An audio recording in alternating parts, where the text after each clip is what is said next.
Hello students, अपन ने science का प्रथम लेसन था जो रासायनिक अभिक्रिया एवं समीकरण फर्स्ट चैप्टर कंप्लीट कर लिया।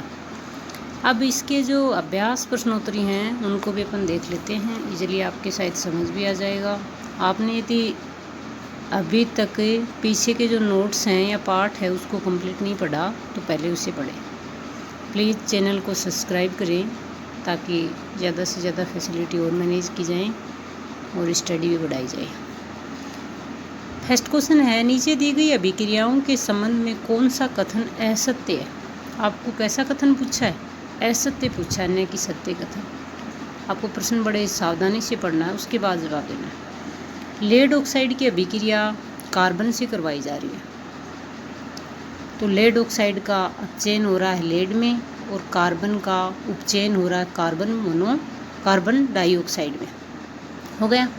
अभिक्रिया में पूछ रहा है सीसा अपचयित हो रहा है, तो आपको पता है उपचयन या अपचयन किसका बताना है? अभिकारक का बताना है। तो अभिकारक में सीसा है ही नहीं, तो ए ऑप्शन क्या हो गया?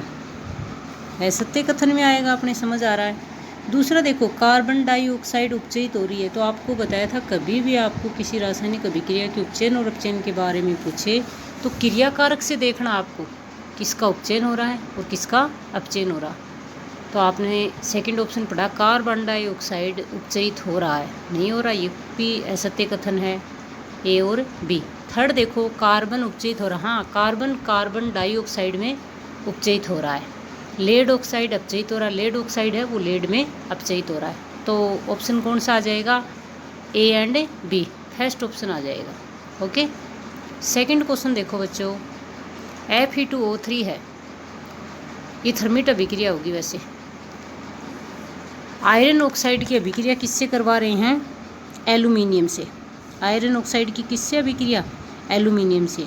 अब यहाँ एल्यूमिनियम है वो अधिक क्रियाशील है, और अधिक क्रियाशील तत्व कम क्रियाशील तत्व से आयन या समूह का प्रतिस्थापन कर लेता है।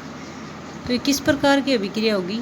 विस्थापन अभिक्रिया, जिसमें एल्यूमिनियम ऑक्साइड बन जाएगा और आयरन निक्षेपित हो जाएगा। थर्ड क्वेश्चन देखना, बड़ा नॉर्मल क्वेश्चन है। लोह चूर्ण पे आपने अम्ल डाला है, लोह चूर्ण पे आपने क्या डाल दिया? अम्ल। कौन सा अम्ल? तनु हाइड्रोक्लोरिक अम्ल। तो उत्तर सही बताना आपको। जैसे ही आप Fe पर HCl डालोगे तो आयरन का तो क्लोराइड बन जाएगा और साथ में हाइड्रोजन गैस बनेगी। तो ऑप्शन देखो कौन सा है जहाँ आयरन का क्लोराइड बना रखा और हाइड्रोजन गैस। ए ऑप्शन देखो, हाइड्रोजन गैस एवं आयरन क्लोराइड बनता है। बी ऑप्शन देखो, क्लोरीन गैस एवं आयरन हाइड्रोक्साइड बनता है। तो हाइड्रोक्साइड तो नहीं बनेगा क्योंकि हाइड्रोक्लोरिक अम्ल डाला गया। कोई अभिक्रिया नहीं होती, नहीं अभिक्रिया भी संपन्न होगी क्योंकि धातु है वो अम्ल से अभिक्रिया करके हाइड्रोजन गैस बनाती है और संबंधित धातु का लवण बनता है। तीसरा है आयरन लवण एवं जल बनता। आयरन लवण तो बनेगा लेकिन जल नहीं बनेगा, हाइड्रोजन गैस बनेगी कभी भी। लगभग धातुओं के अम्ल से अभिक्रिया द्वारा हाइड्रोजन गैस बनती है। तो ऑप्शन कौन सा हो जाएगा? ए ऑप्शन, हाइड्रोजन गैस बनेगी और साथ में आयरन क्लोराइड बनेगा। ठीक है। आगे देखो, फोर्थ क्वेश्चन है, संतुलित रासायनिक समीकरण क्या है? रासायनिक समीकरण को संतुलित करना क्यों आवश्यक है? आपने संतुलित रासायनिक समीकरण पढ़ा था। क्या होता है संतुलित रासायनिक समीकरण? ऐसा रासायनिक समीकरण जिसमें जो अभिक्रिया है उसमें दाएं तथा बाएं, यानी दाएं का मतलब उत्पाद में और बाएं का मतलब अभिकारक। तो रासायनिक अभिक्रिया जिनमें अभिकारक तथा उत्पाद में तत्व के परमाणु की संख्या समान होती है उसे संतुलित रासायनिक समीकरण कहते हैं।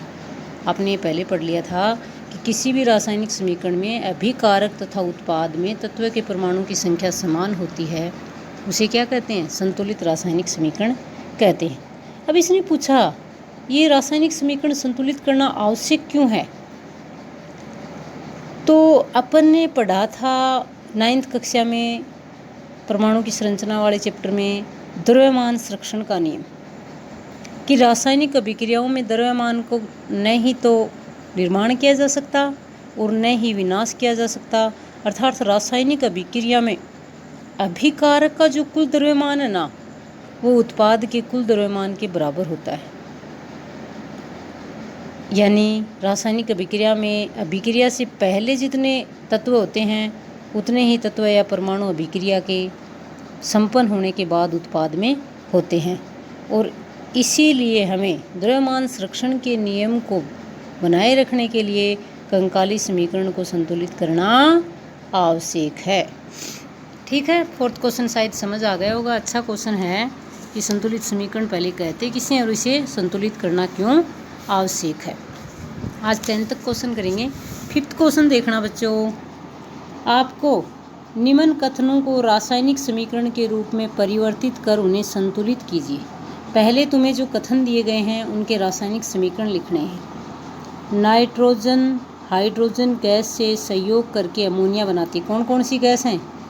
नाइट्रोजन N2, हाइड्रोजन H2 और दोनों मिलकर क्या बना रही हैं? Ammonia NH3। तो आप समीकरण लिख दोगे N2 + H2 = NH3, यानी N2 और H2 दोनों मिलकर अभिक्रिया करके NH3 बना रही है। N2 + H2 बीच में एरो का निशान आएगा। रासायनिक समीकरण को लिखने के लिए NH3 बना लिया। अब आप देखो, अभिकारक में नाइट्रोजन परमाणु की संख्या 2 है जबकि उत्पाद में 1 है। अभिकारक में हाइड्रोजन परमाणु की संख्या 2 है जबकि उत्पाद में 3 है। तो हमें दोनों को संतुलित करना है। दोनों को संतुलित करने के लिए आप पहले नाइट्रोजन परमाणु की संख्या को संतुलित कर ले। आपने नाइट्रोजन परमाणु की संख्या को संतुलित करने के लिए अमोनिया NH3 जो सूत्र है उससे पहले 2 लगा दिया। नाइट्रोजन परमाणु की संख्या तो संतुलित हो गई। अब देखो, जैसे ही आपने नाइट्रोजन परमाणु की संख्या संतुलित की तो यहाँ हाइड्रोजन कितने हो गए? 3 दूनी 6, NH3 था ना, 3 2 जा 6, 6 हो गए।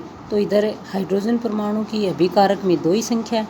तो आप किस संख्या से H2 जो हाइड्रोजन गैस का सूत्र है उसे मल्टीप्लाई करें कि हाइड्रोजन परमाणु की संख्या 6 हो जाए, तो आप 3 से मल्टीप्लाई करोगे। तो लिखने का तरीका होगा आपका समीकरण का N2 + 3H2, दोनों गैस हैं मिलकर क्या बना रही हैं? NH3, अमोनिया गैस बना रही। तो कितने अणु? 2 NH3।